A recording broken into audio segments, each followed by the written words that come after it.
गंदे शब्दों का प्रयोग करना, गंदे गंदे वीडियो देखना। बाहर दुनिया को जीतना बहुत आसान है बेटा, सबसे पहले आप अपने मन को जीतो। ऐसा क्यों हो रहा है कि तुम कुछ और करना चाह रहे हो पर दिन भर कुछ और कर रहे हो? सीधे शब्दों में आप समझो, आप अपने जीवन का जो कंट्रोल है, आप अपने जीवन का पूरा कंट्रोल एक शैतान को दे चुके हो। कलयुग के अंदर आप देखो, जितनी भी बुरी शक्तियाँ हैं वो अब दिखाई नहीं पड़ती। आप जीवन में सफल होना चाहते हो, इसका जवाब हाँ है या ना है। ऐसे राक्षस हैं जो आपकी ज़िंदगी आपसे लेना चाहते हैं। ऐसे राक्षस हैं जो आपका लक्ष्य, आपका सपना, आपकी सोच, आपका परिवार, आपका भविष्य सब आपसे छीनना चाहता है। जो आपका मन होता है ना, वो बहुत चंचल होता है। और आपका मन ऐसा होता है जैसा एक नवजीवित पशु हो। जो छोटा सा घोड़ा पैदा होता है ना, वो इधर उधर भागता रहता है, उसे सही दिशा नहीं मिलती है। और उसे लगातार सिखाया जाता है कि तुझे सीधे दौड़ना है, जब बाधा आएगी तो तुझे कूदना होगा। पर वो घोड़ा सीख नहीं पाता, वो इधर उधर भागता रहता है। जिस तरह से एक नवजात पशु का दिमाग होता है ना कि इधर उधर भागता रहता है, ठीक वैसे ही आपका मन होता है। आप देखो, जितने भी लोग सबसे ज़्यादा महान बने हैं, उन्होंने अपनी इंद्रियों पे काबू किया है, अपने मन पे काबू किया है। बाहर दुनिया को जीतना बहुत आसान है बेटा, सबसे पहले आप अपने मन को जीतो, अपनी इंद्रियों को जीतो, अपने ऊपर कंट्रोल लेके आओ। जब तक आपके जीवन का कंट्रोल दुनिया के पास है, तब तक आप कुछ नहीं कर पाओगे। सबसे पहले अपनी लाइफ का कंट्रोल लो। Take back the control of your life. ऐसा क्यों हो रहा है कि तुम कुछ और करना चाह रहे हो पर दिन भर कुछ और कर रहे हो? आज इस क्लास में जितने भी बच्चे हैं, सब यही चाहते होंगे कि जीवन में वो सफल हों, डॉक्टर बने, क्योंकि ये बैच में डॉक्टर बनने की पढ़ाई हो रही है। पर ऐसा क्या है कि आप दिन भर वो काम कर ही नहीं रहे हो जिससे आपको आपका लक्ष्य मिले? सीधे शब्दों में आप समझो, आप अपने जीवन का जो कंट्रोल है, आप अपने जीवन का पूरा कंट्रोल एक शैतान को दे चुके हो, जो अपने हिसाब से आपके जीवन को चला रहा है।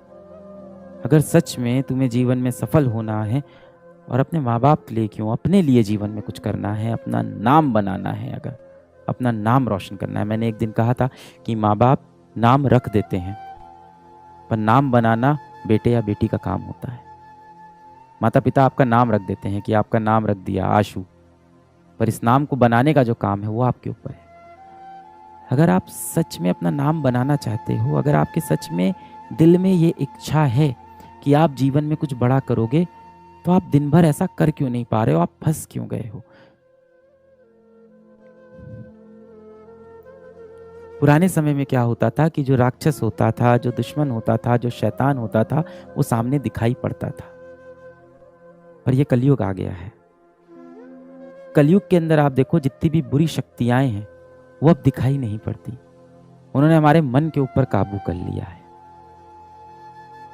अगर आपको पता है कि आपको मोबाइल नहीं यूज़ करना है, अगर आपको पता है आपको इंस्टाग्राम नहीं चलाना है, अगर आपको पता है कि रात रात में फ़ोन पे किसी से बात करूँगा या व्हाट्सएप पे चैट करूँगा तो मैं सफल नहीं हो पाऊँगा, अगर आपको ये सब पता है और इसके बाद भी आप मजबूर हो,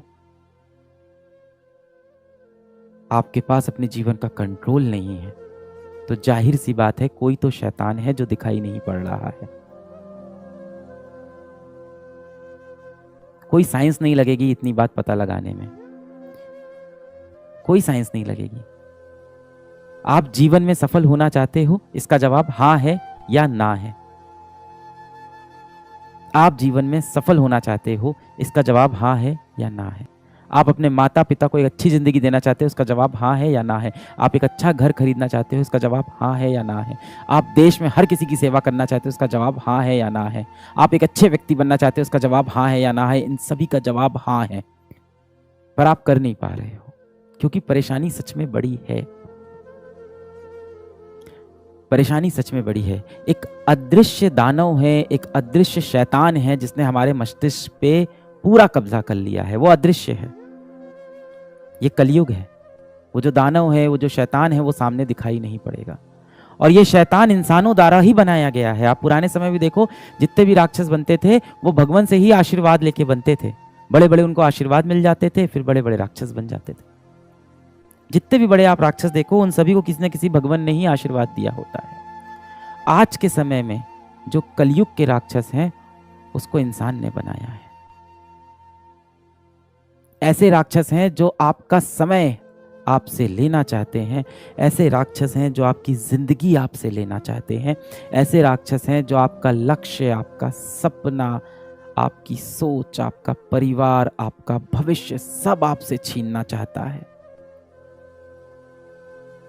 वो राक्षस आपके मोबाइल फोन के अंदर है।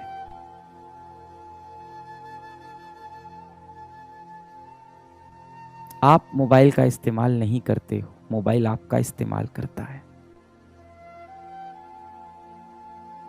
आज इस सेशन के बाद में हाथ जोड़ना भगवान श्री कृष्ण के सामने, भगवान श्री राम के सामने,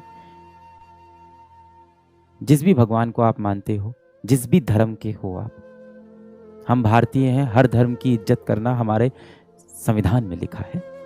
आप जिस भी धर्म के हो बेटा, जिस भी भगवान को आप मानते हो, उनके सामने हाथ जोड़ना, सच्चे दिल से माफी मांगना अपनी गलतियों के लिए, एक अच्छा इंसान बनने का संकल्प लेना, और ये क्रिया हर शाम करना शुरू कर दो।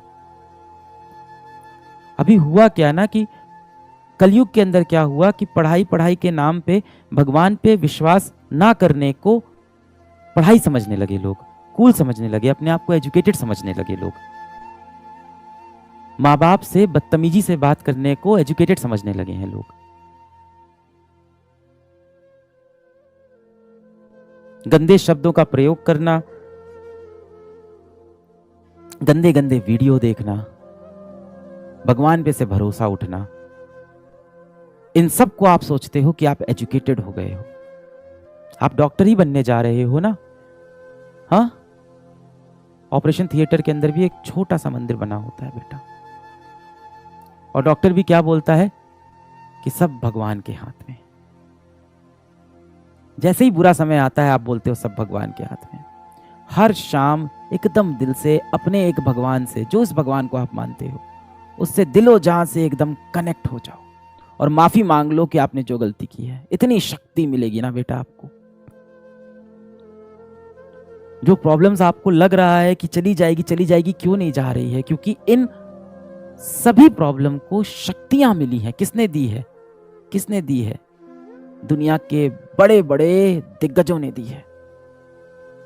बड़े बड़े दिग्गज जो ऐसे प्लेटफॉर्म अब बना रहे हैं जो आपके समय के साथ साथ आपका भविष्य, आपका सपना, आपकी जिंदगी, आपका डेटा, आपकी चॉइसेस सब आपसे छीन ले। इनसे आपको लड़ना है तो आपको वापस जाके अपने माता पिता, अपने भगवान पे भरोसा दिखाना होगा। आपको मैं क्या मोटिवेट करूंगा भाई? आपको मोटिवेट होना है, आप बजरंग बली से मोटिवेट होना, वहां है असली शक्ति। या आप जिस भी धर्म के हो बेटा, मॉडर्न समय में ऐसा हो गया है कि अगर आप 4 दोस्तों की महफिल में बैठे हो और आपने अगर बोल दिया कि मैं भगवान कृष्ण में विश्वास रखता हूं और भगवान ने ऐसा करने को मुझको मना किया है, तो लोग आपकी हंसी उड़ाने लगते हैं। क्यों वो लोग बुरे हैं? नहीं, क्योंकि उनके दिमाग पे कलयुग के शैतान ने कब्जा कर लिया है। वो यही तो चाहता है कि आप भगवान से दूर हो जाओ, अपनी संस्कृति से दूर हो जाओ, आप अपने कर्म से भटक जाओ। श्री कृष्ण क्या बोलते हैं कि भाई कि सबसे बड़ा जो सन्यास है वो कर्म है। सबसे बड़ा जो सन्यास है वो कर्म है। आप गीता में जाना, अध्याय 18 है, और अध्याय 18 का अगर आप देखोगे तो टाइटल है सन्यास। सन्यास के ऊपर है पूरा। और अगर मैं आपको संक्षेप में बताऊं, अगर आप सोचते हो कि पहाड़ पे चले जाना और सब कुछ त्याग देना सन्यास है, भगवान श्री कृष्ण ने ये बिल्कुल नहीं बोला। भगवान श्री कृष्ण ने बोला है कि सर्व कर्म फलम त्यागम परुष त्यागम विकक्षणा, कि जो सारे कर्म के फलों को त्याग दे वो सबसे ज्यादा विकक्षणाज है, मतलब सबसे इंटेलिजेंट लोग हैं, वो सबसे बड़े बुद्धिजीवी हैं वो लोग। पर कर्म को त्यागने वाले बुद्धिजीवी नहीं होते। अपनी जड़ों को वापस मजबूत करो, अपने सच्चे दोस्तों को खोजो। सच्चा दोस्त कैसे पहचान में आएगा? वही आपका सच्चा दोस्त है जो आपके पैर पकड़ के आपको नीचे ना खींच रहा हो, आपका सच्चा दोस्त वही है जो आपके टूटे हुए पंख को आपके शरीर से वापस लगा रहा हो और आपकी उड़ने में मदद कर रहा हो। अब अगर वो दोस्त आपके लिए बहुत हंसी मजाक वाले रील्स आपको नहीं शेयर करता है, वो दोस्त अगर देखने में कूल नहीं दिखता है, कोई बात नहीं बेटा, ये चीजें जीवन में मायने नहीं रखती हैं। आपका सच्चा दोस्त वही है जो आपको आगे बढ़ने के लिए लगातार प्रेरणा दे रहा है। आपका सच्चा दोस्त वही है जो आपको बोल रहा है लगातार कि आप गलत कर रहे हो, इस तरह से आप जीवन में सही दिशा में नहीं जाओगे। और हमारी ये आदत होती है कि जो भी व्यक्ति हमारे बारे में बुरा बोलता है, हमें क्रिटिसाइज करता है, हम उससे दूर होना स्टार्ट कर देते हैं। हो सकता हो वो आपका बहुत सच्चा मित्र हो और इसीलिए आपकी बुराई कर रहा हो और आपने उससे बात करना ही छोड़ दिया। अपनी जड़ों को वापस मजबूत करो, ये सारी दिक्कतें वहीं से हल होंगी। आप सब तो डॉक्टर बनने वाले हो ना, बताओ कोई इंसान बीमार कैसे ना पड़े? बताओ हमें बीमारियां क्यों होती है? मैं बहुत बेसिक सवाल पूछ रहा हूं, आप सब तो डॉक्टर बनोगे। हम सबको बड़ी बड़ी बीमारियां से बचना है तो हम क्या करें? क्या बोलते हैं उसको? अपनी इम्यूनिटी को स्ट्रांग करें, है ना। हमारे जो शरीर के अंदर रक्षा होती है, जो हमारा शरीर खुद की रक्षा करता है, उस सिस्टम को हम और ज्यादा मजबूत कर लें, अपनी इम्यूनिटी को स्ट्रांग करें। दवा खाने से तो लोग सही नहीं होते, आपको भी पता है। तभी तो बोला जाता है prevention is better than cure. दवा खाना तो मजबूरी हो गई क्योंकि बीमारी शरीर में प्रवेश कर चुकी है। अपनी इम्यूनिटी स्ट्रांग करें। अब आप मुझसे आके रोज टैबलेट मांग रहे हो कि सर कुछ दवा दे दो जिससे मेरा ये सारी बुरी आदतें मेरी जीवन की छूट जाएं और मैं एक बहुत अच्छा व्यक्ति बन जाऊं और जीवन में सफल हो जाऊं। तो मैं आपको दवा दे दूंगा। दवा का असर क्या होता है? कितने दिन रहता है? 1 दिन, 2 दिन, 1 हफ्ता, 1 महीना। फिर क्या है? अंदर से अगर आपकी इम्यूनिटी स्ट्रांग नहीं है तो अगली बार फिर वो बीमारी आपको पकड़ लेगी। इस टाइम तो इतनी बीमारी फैली हुई है, मानसिक रोग, डिप्रेशन, इतनी बड़ी बीमारी इस समय फैली हुई है, हर तरफ लोग डिप्रेस्ड हैं। अपने लिए आपके पास समय ही नहीं है। रात में 3 बजे सोते हो, सुबह 12 बजे उठते हो, दिन भर पढ़ने की कोशिश करते हो, पढ़ाई में मन लगता नहीं है, आंख के नीचे गड्ढा हो गया है, अंदर से आंखें लाल हो गई हैं। घर में माता पिता बात करते हैं तो चिढ़ होती है कि क्या बात करें इनसे। पूरे समय लगता है कि पढ़ने का समय नहीं है और जब पढ़ने बैठो तो पढ़ने का मन नहीं करता है। पढ़ने बैठो तो मोबाइल हाथ में लेके चलाने का मन होता है, मोबाइल चलाओ तो पूरे समय अपने अंदर से गिल्ट होता है कि मैं क्यों मोबाइल चला रहा हूं, चलो मैं पढ़ाई कर लूं। मैं आपको टैबलेट दे दूं तो टैबलेट से आपकी जो बीमारी है वो 1 दिन, 2 दिन, 1 महीने के लिए सही होगी। जड़ से खुद को सही करना है। अपनी इम्यूनिटी स्ट्रांग करो, अपनी जड़ें मजबूत करो, अपने सिद्धांत मजबूत करो कि अभी तो कलयुग आने वाला है और भयानक भीषण कलयुग आने वाला है। आगे जो भीषण कलयुग आने वाला है जिसमें आर्टिफिशियल इंटेलिजेंस आपके सामने आने वाला है, वो तो आपको आपके लक्ष्य से पूरी तरह से भटका देगा। मान लो किसी इंसान को बॉडी बनानी है तो 2 तरीका होता है, आपने भी सुना होगा, मैंने भी इंटरनेट पे ही सुना है बॉडी बनाने का। एक तो होता है आप अखाड़े में जाओ, वजन उठाओ, है ना, आप खेत में जाओ, हल चलाओ, ये सब तरीके होते हैं अच्छा मजबूत शरीर बनाने का। या कई लोग जिम जाते हैं, वो भी ठीक है, जिसके पास जो सुविधा है। और दूसरा तरीका होता है दवाएं ले लो, स्टेरॉइड ले लो। आपको पता है ना, दूसरे तरीके से इंसान मजबूत नहीं बनता है, पहला ही तरीका है और वो कठिन होता है। जिन लोगों के आप देखते हो शरीर इतने मजबूत होते हैं, वो 1 दिन, 1 रात, 1 महीने में नहीं बनते, सालों की तपस्या से बनते हैं। अब आप जीवन में जो बनना चाह रहे हो उसके लिए अब आपको तपस्वी बनना पड़ेगा। और ये मैं मानता हूं कि आपका समय मुझसे ज्यादा मुश्किल है।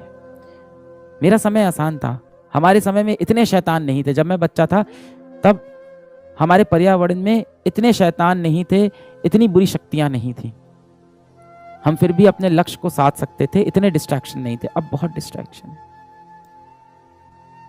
You are a generation that is cursed with technology and the only solution to fight with this technology is to get back to your roots.